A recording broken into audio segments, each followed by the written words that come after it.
All right, guys. Welcome to the struggle bus this morning, afternoon, evening, wherever you're at. All right, so welcome. I'm trying to get this thing to actually line up right. So you know what? You guys are going to get what you're going to get. We got a little black on both sides, so we're solid. All right, cool.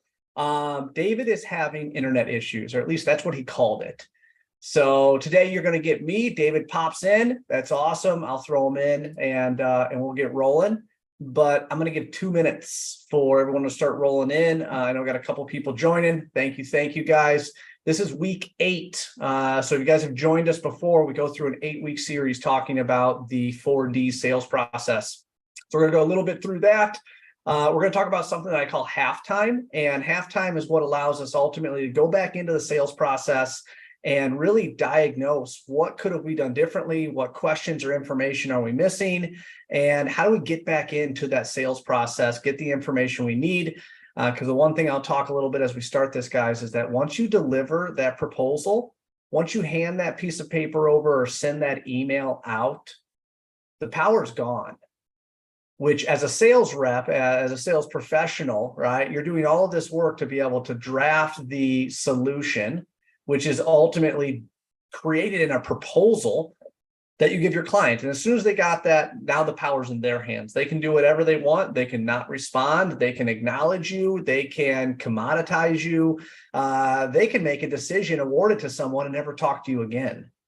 And that's really the scary part as a sales rep, is that delivering that proposal, you got to be prepared to say goodbye. You got to be prepared to be able to disconnect, because the emotional side inside sales, especially if you have a good relationship with a customer and they're great, they're perfect, they say everything, you feel that you guys are aligned and you have that complete alignment, and then they go silent.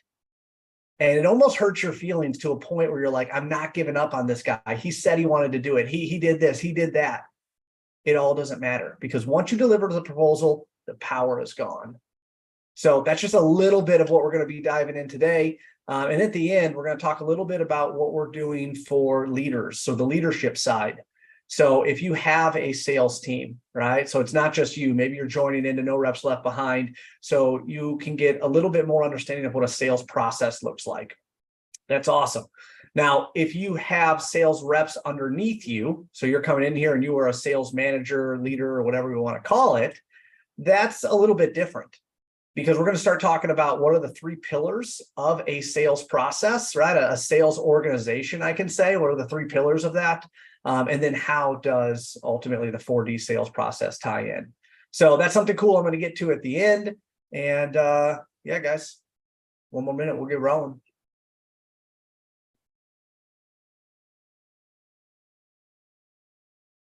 Ooh, Cody's back. Welcome, Cody. He didn't scare you off last time. Dun, dun, dun. All right. Okay, so I'm going to start this on time. I made the promise to you guys that I'm not going to delay it 5 minutes. If you're not 5 minutes early, you're late, right? So welcome, guys. As everyone starts to roll in, this is week 8. So we have an 8-week series set up, and the series is ultimately made to be able to raise the floor of our sales teams. And when I say raise the floor, you hear everybody say raise the bar, right? Well, if you raise the bar, it only makes it harder for everybody to reach it. Or maybe just the best individuals in the team can reach it. So if you raise the bar, it gets even further away for everybody who doesn't have a process or maybe a book of business or whatever it is, right, that drives their consistency inside sales. So what I'm talking about is raising the floor. And when I say raise the floor, it means everybody comes up. It means everybody has a better process. They have consistency and confidence in what they're there to be able to deliver. And that's what No Reps Left is. That's what No Reps Left Behind is about raising the floor, getting the team better training, better process, so everyone has consistency inside what they're delivering. So here's what I'd like to ask. If you guys have questions throughout this, I want questions. Hit them in the chat box, okay? I'll be answering them throughout. Sometimes I don't always dive into them if they're not unique, and I'll get back to you guys after if it's a little bit different than what we're training on. But I always say, if I do a training and and I don't have any questions, that's scary to me, because there's no way I'm that good of a presenter.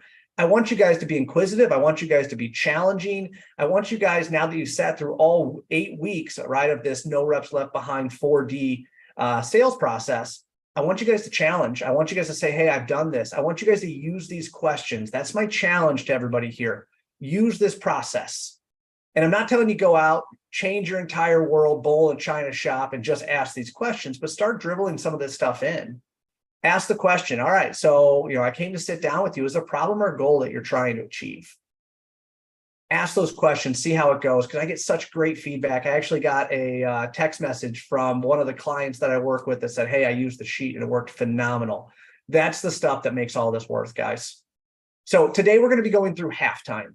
So halftime is just what it sounds like. It's halfway through the sales process, because as soon as you deliver that proposal, it's gone, guys. The power is in your client's hands, which means they can acknowledge your email or your proposal delivery. They can ignore it. They can award it to someone else. They can do whatever they want. Sometimes they get fired and it gets lost in the ether, right? So we're going to be talking about halftime, which is the work that you guys will do before you deliver the proposal. So this is what we're going to start with. We're in week 8. If we have anybody new join in, thank you guys. My name is Chad Westbrook. I'm the founder of Service Alignment. If you haven't checked it out, you're only doing yourself a disfavor. Check it out. It's some cool stuff. It's what I've done throughout my career. If you want to know about multi-channel lead development on a commercial side, check it out. If you want to know about sales strategy, well, you're here for the rep side. We'll be talking about what we're doing on the leadership side later on. And then the service side. So I'm talking about maintenance, repairs, preventative maintenance, reoccurring revenue, right? What you guys do to be able to nurture all of those service clients with the goal to be able to replace the roof and get those larger private negotiated roofs is typically why someone engages service.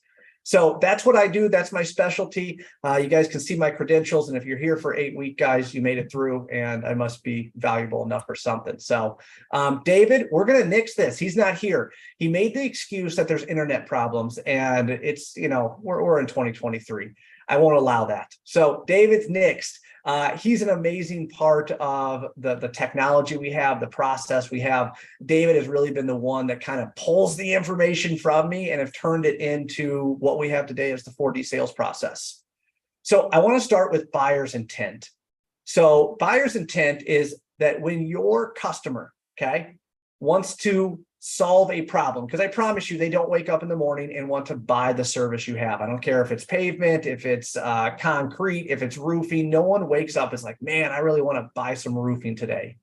They have a problem, right? And when they engage you as a contractor, they're engaging you with the intent to be able to find a solution, to solve the actual problems that are causing them enough pain, keeping them from the important outcomes that they need to achieve. So I'm going to break that down. David does a good job of explaining this, but I'm going to break it down inside how I see this and see if you guys have some suggestions or you see it differently, hit it inside the chat, guys. So they intend to find a solution. They have a problem, right? They have a goal. They have something that they need something that they don't have right now. And that's what originally engaged you guys. So if it's a roof leak, I promise you they're not calling you because they have a roof leak. They're calling you because there's some type of disruption in their business and they need to find a solution to fix that. So when I say solution, I don't mean roof repair. I don't mean roof replacement. I don't mean roof restoration. I mean a solution to be able to get that building back online. Because if they have interior damage, drywall damage, drop ceilings, that's all part of the solution that they need. And if you guys are only providing one part of the solution that they're looking for, understand that, right? If they still need to come back in and do mold remediation, painting, ceiling tiles, whatever it is, that's part of the solution that they're looking for. To solve the actual problems. Actual problems are not always obvious to your customer. They see a stained ceiling tile, they see water on the floor. Well, we ask within our process, who cares? Why does that matter? What does water on the floor actually mean? And you help your customer really go through a self-realization or trying to find the right wording here, right? That you're helping them find what they don't know. We're looking for the larger issue that truly is the contributing factor on why they're going to spend money to fix this, right? Checkbox 1, is the problem big enough to actually act? Well, that's what we need to help them understand. What are the actual problems? I was in Ohio last week. There were some gutters that were hanging off the side of the building. And I asked the question, what's it matter? Who cares if these gutters are hanging off the side of the building? Until he showed me inside of the tenant where they have their entire electrical box right on the back side. And he tells me water is actually flowing in through the electrical box. That's the larger issue, guys. We have life safety, we have electrical damage, all kinds of different things that's happening. So as a trusted advisor, this is your guys' job. You need to help them understand what are the actual real problems. And then you have to connect that into pain.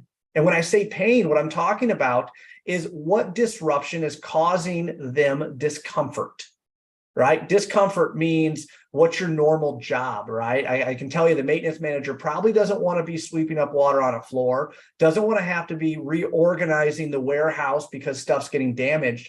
That's pain, that's disruption. So notice everything that I'm telling you guys right now has nothing to do with roofing, but has everything to do with their environment.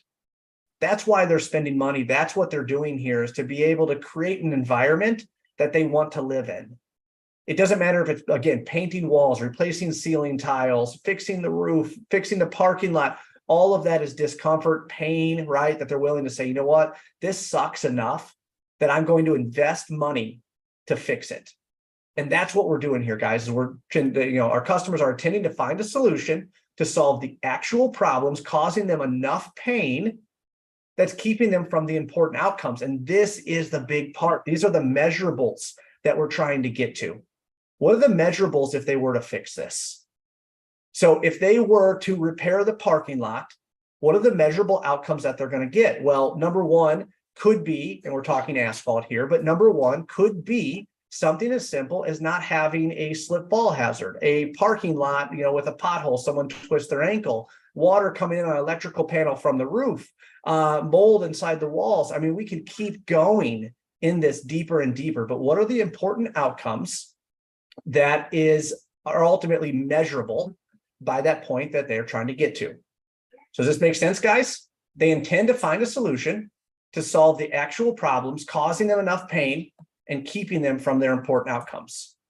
And when we do this, we need to be able to enter the situation where we intend to actually help them, because they're looking to find a solution. We shouldn't be set up where we're trying to ultimately help them find a solution. They're intending to find a solution. We need to be geared inside our head to where we're actually going to help them find a solution. They intend to find a solution. We need to help them find a solution. And when we say help, it doesn't mean selling them the product or service that you have. It means aligning the problem to the larger issues and larger goals that need to be taken care of. So when we do this, this is what helps us, right? This is what helps us gain that reoccurring business, because when we help clients rather than sell to them, it's a lot more common that they come back for us to solve their other problems. One of the biggest things that I'll take away is that I worked for a very large hospitality chain. And what happened is every time that they had an issue, they would call me before they would call the HVAC contractor, before they would call, a landscaper. I mean, we've literally had issues where we go out there and it's draining. The roof is draining into an area which is ponding and getting back under the foundation. Now, I'm giving you real world roofing issues, right? But this is what it was, guys. We were their first call. We were there to be able to help them solve the problem. We weren't the contractor that was just going up there and saying, you know what, not my roof, not my problem, go find somebody else, call a mechanical contractor. We were going up on the roof. We were water testing the roof, finding out that it was the HVAC issue and providing a solution to them. Now, the solution might not always be what we were doing, right? It might not always be connected to the roofing or waterproofing or sealant repair that we can do, but we were helping them find an issue, right? And when we found that issue, we were helping them with a solution.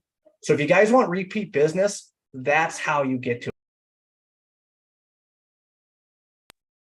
So this is how we get to repeat business. All right, it's pausing on me. So we're going to talk a little bit about buyer's action plan. If you guys don't have a copy of this, let me know. I actually have, I think they're like 50-page pamphlets. So as you guys know, going through this training, these are all just the basic type of questions that you should ask. I'm not making you guys create your own questions on do they know why they scheduled the meeting. That's not what I'm trying to get you guys to do. I have all of those answers for you.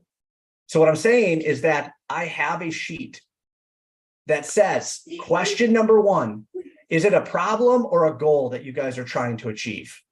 And there's a box underneath that allows you guys to be able to write in the answers. Now, I'll say that's probably the least effective way, because in order to be able to get this into a workspace, which we've talked about inside the past, you guys are going to have to type it in there. So you have 2 ways to be able to document the information. Well, you got more than 2 ways, but number 1 is you write it on paper. Number 2, you type it in to actually create the workspace. So the buyer's action plan is based upon 3 checkpoints. Checkpoint number 1, do they actually need to act? Checkpoint 2, do they need new and outside help? And then checkpoint 3, do you have the best solution? That means aligning the problem that they have, right, to the services that you guys offer.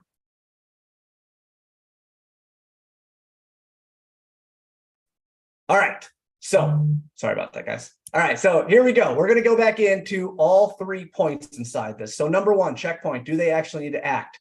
We go through their objective, because no one wants to hear you guys word vomit about your company, how long you've been inside business and how great you guys are, because you don't even know what you're solving yet. Don't go in there and word vomit a sales pitch trying to get them to buy something from you the first 5 minutes that you meet. Sit down, talk to them about their objective. Why did they take time out of their day to be able to sit down with you? And it's typically one of 2 things. They have a problem or they have a goal. We've simplified it that much to where question 1 is simply when people take the time to sit down, they got a problem or a goal that they're trying to achieve. Number 2, decision makers, right? So we're trying to figure out, is everybody there?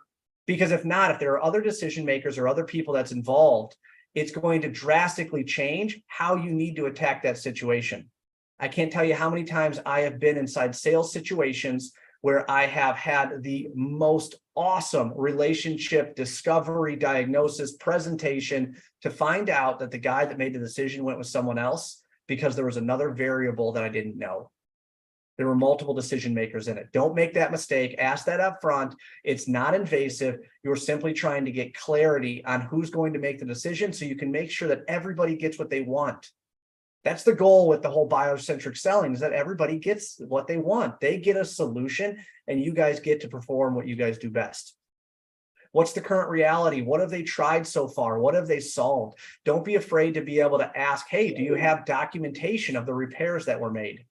Questions like that will allow you to be able to understand, 1, the level of the contractor that they're working with, because if they're working with a contractor that's not giving them supporting documents or before and after, that can be a simple value that you guys can bring to the table and implement immediately if you're using some type of different CRM or field software.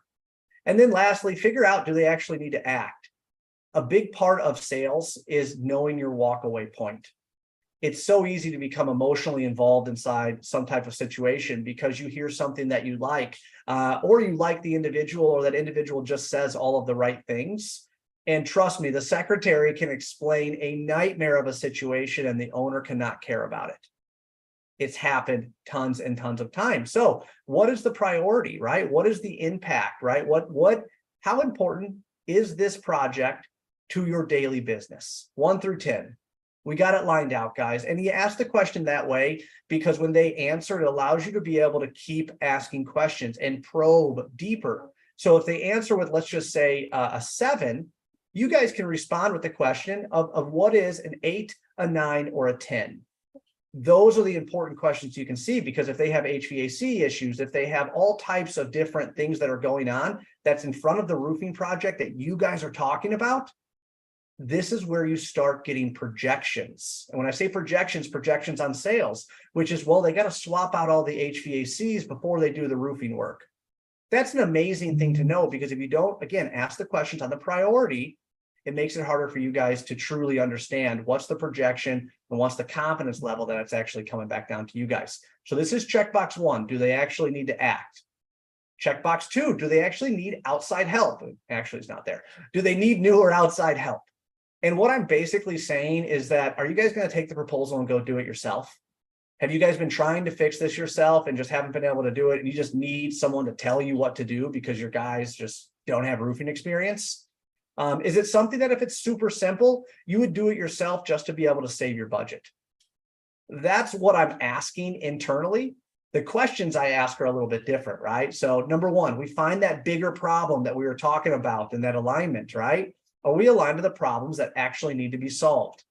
And when I say that, I'm not talking about the roof leak. I'm not talking about the water on the floor. I'm talking about the problems that need to be solved, which is the slip fall hazard, reorganizing the shop, damaged tenant, tenants damage items, whatever it might be.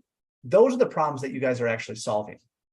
Because if you connect your service into the goal the customer has or solving the problem the customer has, it's so much easier for them to have clarity and confidence that you guys are aligned. And again, goes back, I think, to webinar number 2 that we did. We talked about that 2 degrees of separation and complete alignment. That's what this is about. So are we aligned to the actual problems that need to be solved?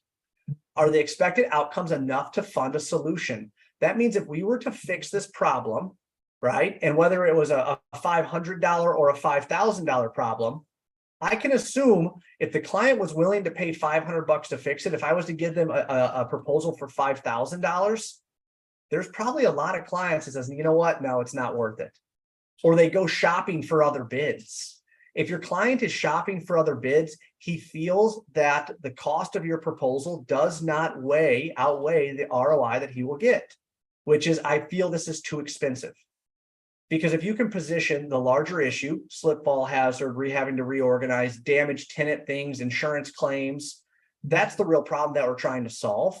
And if you put your proposal in there as part of the return on investment, which we're protecting your tenant's items, we're making it so you don't have to reorganize the shop, we're making it so you don't have a potential slip fall hazard. Again, the problem gets bigger, but you guys both get aligned to the actual problem, the larger problem that you're trying to solve. So are the expected outcomes enough to fund a solution?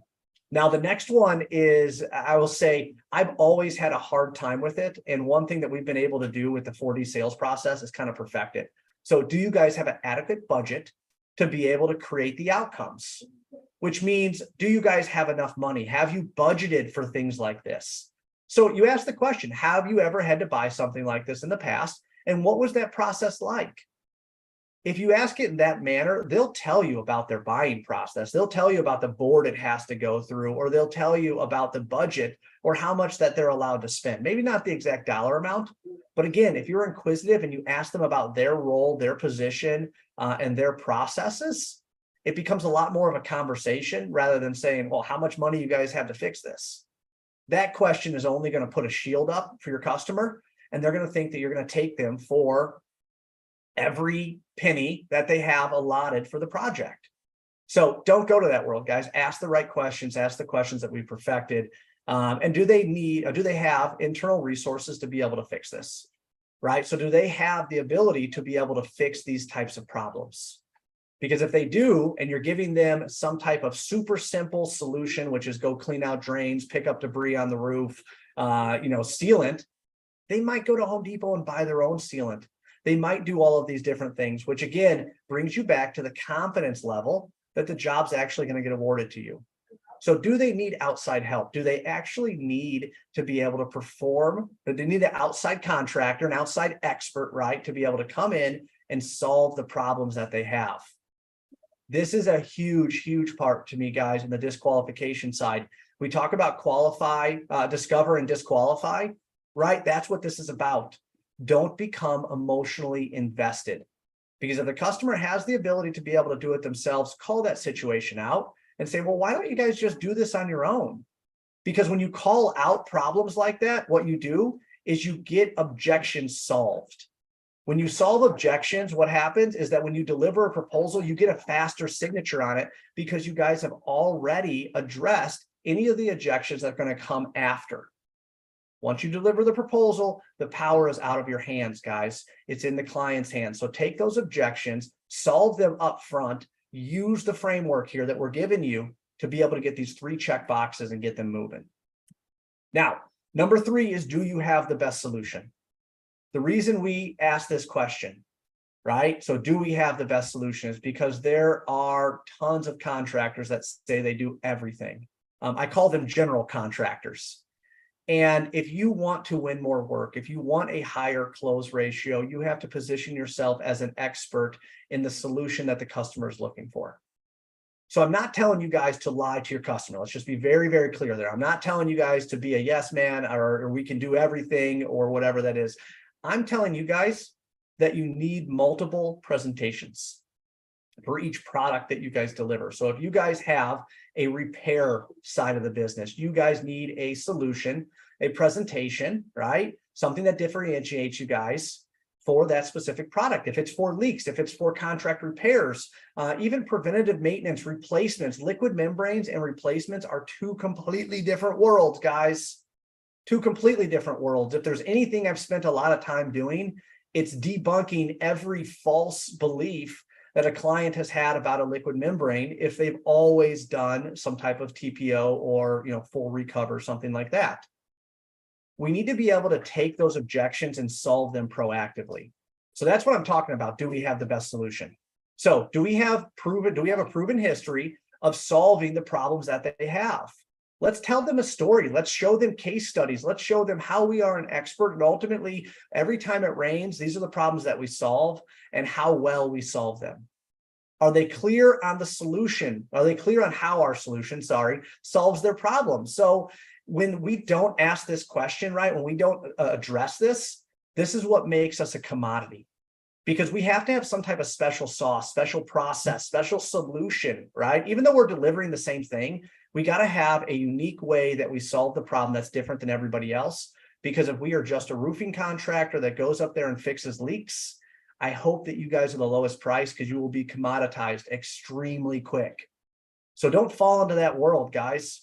Don't fall into the world where you are delivering a proposal or trying to draft a solution that is comparable to others. That's what you guys want to stay out of. So are they clear on how our solutions solve their problems? And do our delivery methods and milestones work for them? We've all been inside situations where the product's not available, labor's not available, or we got to get permits, codes, whatever it's going to be. Have those conversations up front. Everything I'm telling you here, guys, should be conversations that you guys are having before you deliver a proposal. So let me say that again. This should all be conversations that you guys are having before you deliver the proposal. Because if you miss this, what happens is one of these questions or all of these questions start coming up and start being objections or problems that you guys have to confront and you guys have to be able to solve when you guys deliver the proposal.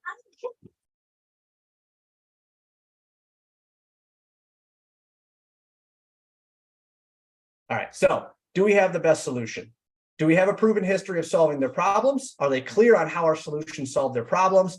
Do our delivery methods and milestones work for them? Solve all this stuff up front, because if you don't, guys, you're going to have to solve it after the proposal. And that's going to give that means ultimately they don't have clarity. That's what this is about, clarity and confidence, that when you guys deliver a proposal, they're like, finally, we can get this going. We can get this working. We can put this to work. That is one of the emotions that you want your customer to feel, is that you've done enough due diligence, you've answered all the questions up front, and your solution has been tailored to them.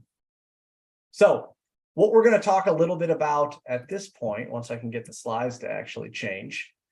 We talked a little bit last week. I'm not going to go through revenue reapers. That's on David's side. The perfect buyer's journey. We went through this. Checkpoint 1, checkpoint 2, checkpoint 3. I think we beat this up enough.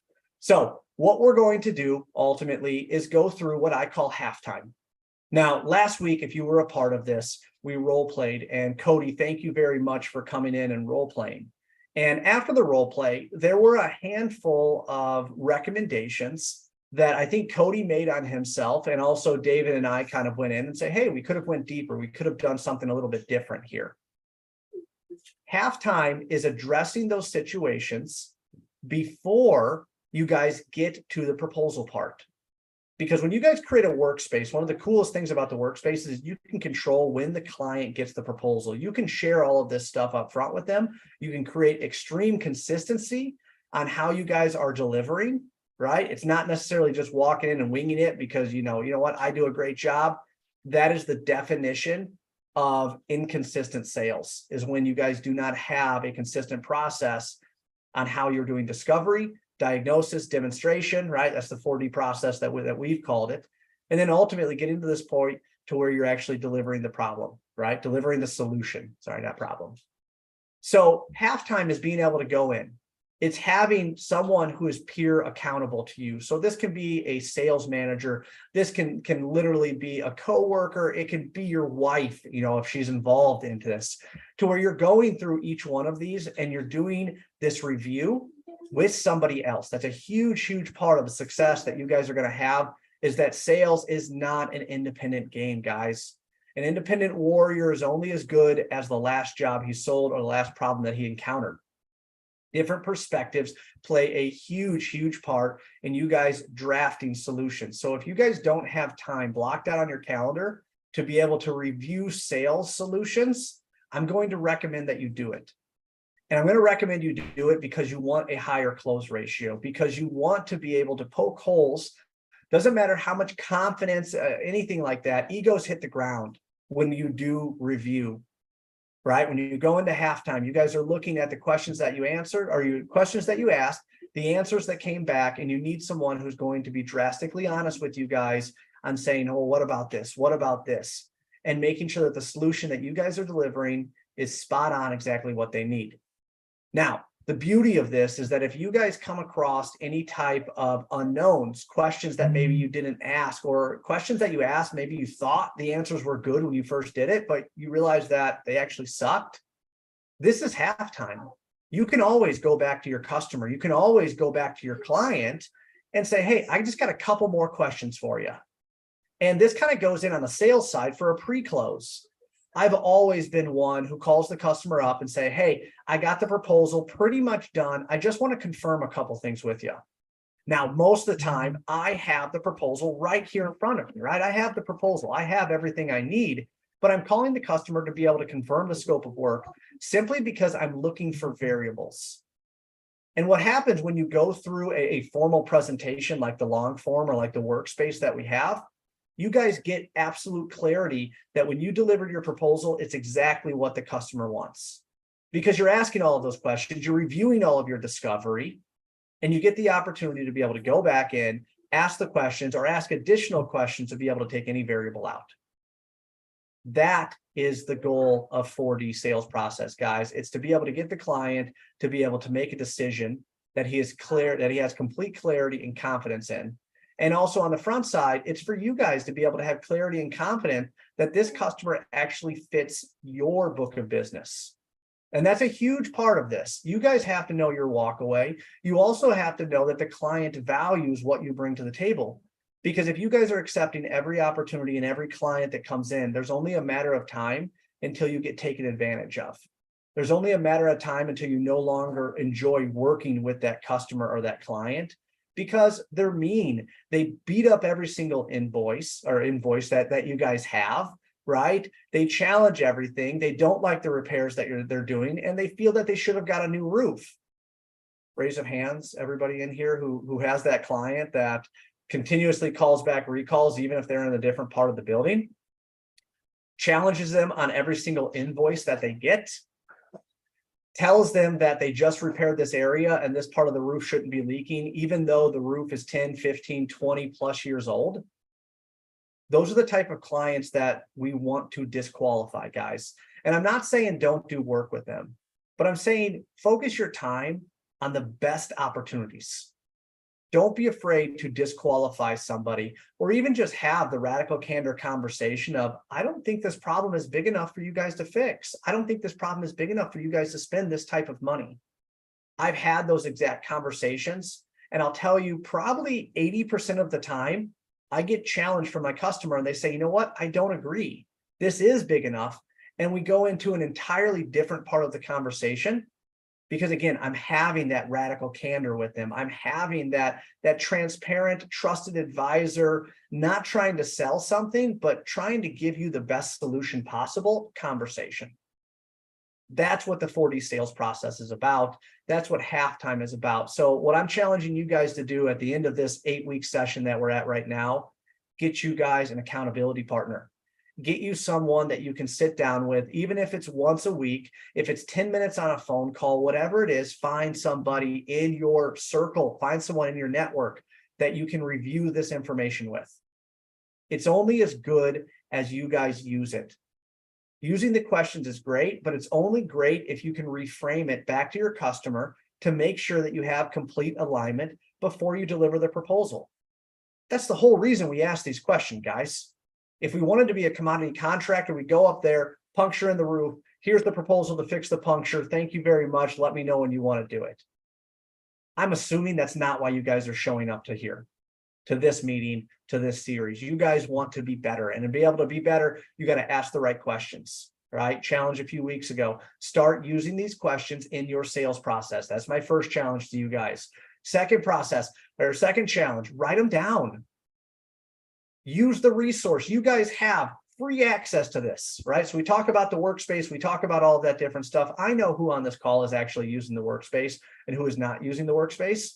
And if you're not using it, guys, answer this question. What's the worst thing that's going to happen if you guys give your clients additional information that creates extreme consistency on how you deliver, that takes away the objections that are happening after you deliver the proposal?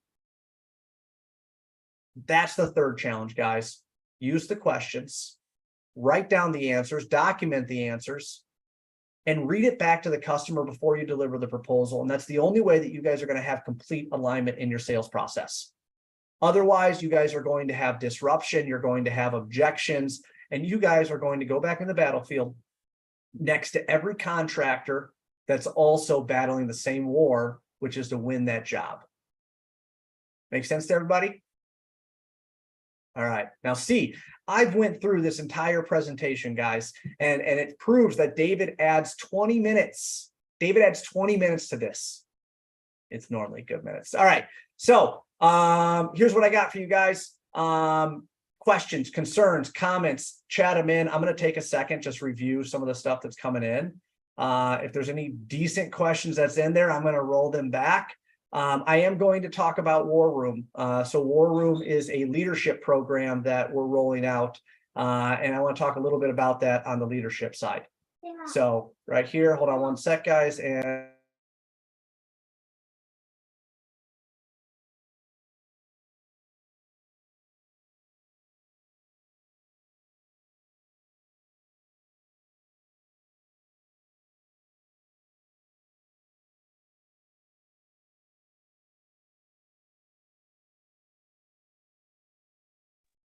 all right. So a few of the questions I replied back to directly. And all right, cool. All right, so I'm going to talk a little bit about War Room, guys, and then we will close this out a few minutes early. So challenge for the week is get that accountability partner. Find somebody that you guys can talk to, that you can review your opportunities with and be able to grow. All right, so War Room, if you guys are a sales leader, so that means that you have additional sales reps that are underneath you. If you guys are a sales rep and your leader needs help, it's not bad. It's okay to be able to say that, right? It's like, I need better leadership. I'm coming here because I don't have what I need. I'm just being real with you guys. I know that there are three primary functions to the sales process that need to be had. Number one is that you have to have a sales strategy. So when I talk about sales strategy, that's the plan. How are you guys going to be able to execute and reach goals if you don't know what the goals are? And not just goals for the year, not just revenue goals, because revenue and sales are two completely different things. Revenue is what you bill, sales is what you sell. And if you have a time and material ticket, if you have change orders or any other variable that comes into the business, that's the differentiator to what sales versus revenue is. So you got to know the plan. That's number one. What's the operational strategy that you guys are doing? And we break it down based upon what's the year, what's the quarter, what's the month, what's the week.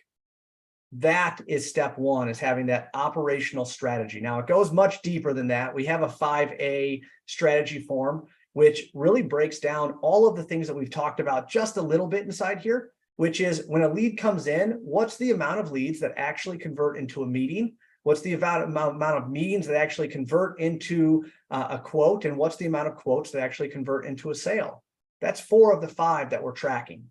And once we start getting those measurements, we can make changes to that, and we can really coach and lead you guys, right? Sales reps inside the field to be able to say, okay, how can we make our leads convert into meetings more? And it could be as simple as we call the day before, we send an email confirmation. I mean, it can be a million different things, but those are the things that we tweak inside the sales funnel to be able to create the sales process that works for you. So number 1 is operational strategy. Number 2 is people leadership. It's tons of quotes that are out there, right? People leave their managers, they don't leave companies. And as a people leader, everybody is different. Everybody is motivated different. Everybody has a different way of basically selling. And David has an amazing part of his business called the Chasm. And that allows us to be able to understand what type of sales rep are you. If you've done some type of DISC or PI assessment, that's great. That's personality. What David's created ultimately is a way to be able to understand your sales personality.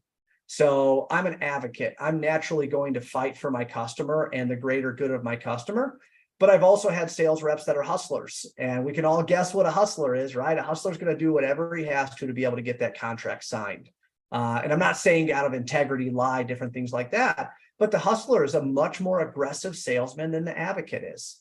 And there's 2 other sides of it. So that's something that we dive into on the people leadership side. We work on one-on-ones. So as a leader and as a sales rep, you guys should be doing one-on-ones with your sales reps. If you guys are not meeting with them weekly or even bi-weekly, you should be. Spend time with them. Help them take down the walls that are in front of them, because as a sales rep, they are a warrior out in the field. And we have to be able to create clarity and confidence within our sales reps that they know exactly what they're doing and what their deliverables are. So that's just 2 pieces of what we're doing ultimately in the people leadership side. And then finally, we get into sales training. So this is part of sales training. The 4D sales process will continue to be able to roll in the 8-week series, and will continue to be offered to you guys at no cost. But there's a lot more to the sales training side. We've rarely talked about your guys' book of business, or how do you get more leads into the business, right? We talk about leads, quotes, and sales. Well, how do you guys get more leads into the business? There are tons of free lead sources out there that you guys can utilize, but you guys got to know how to do it. When you get to the quoting side, right? How do you increase the amount of quotes that you're delivering? Well, the 4D sales process is part of it, but we go much deeper than that, and then even into sales strategy. So we create clarity and confidence. We help with book of business management, and we go so much deeper into that sales training, because as a sales leader, what I want is I want consistency and I want habit. Because if I can help you guys create habit on how you are delivering, right? How you guys are asking your questions, the technology that you guys are using, that allows me to be able to understand what works and what doesn't work. So as a sales leader, that's the biggest thing that I want, is that I'm constantly going to be trying new things. But as soon as we have something that works, I want to implement it throughout the entire team. And that's the beauty of the training side of War Room, is that we really dive in, figure out, okay, what's working for you guys, what's not working for you guys, and really create that custom sales strategy and that custom sales platform that gets you consistency, it gets you habit, it gets you leadership, people leadership side, right? Which I think we all can agree, everybody can use people leadership, and then operational strategy. So it goes a really long ways, guys. If you haven't checked it out, it is available. So it's www.makesaleswork. War Room is set up. You do have to schedule a strategy session for me or with me or David to be able to get in. This isn't just kind of come, pay your money and jump in. I want people who are truly dedicated to raising the bar and raising the floor, I guess I should say, right? With the sales teams. And yeah, this is a really cool next chapter for Make Sales Work, something that we're going to be rolling out. I want to say, I think yesterday was the official launch of it. We got a few people, or I'll say a few companies that are involved and continuing to be able to grow it. So if you guys are interested in this, go ahead, check it out. MakeLeadsWork.com, MakeSalesWork.com. Check it out, War Room. You can check out our other websites. So Make Service Work, Make Sales Work, and Make Leads Work. So this has been No Reps Left Behind, guys. I know this is this is the end of the 8-week series.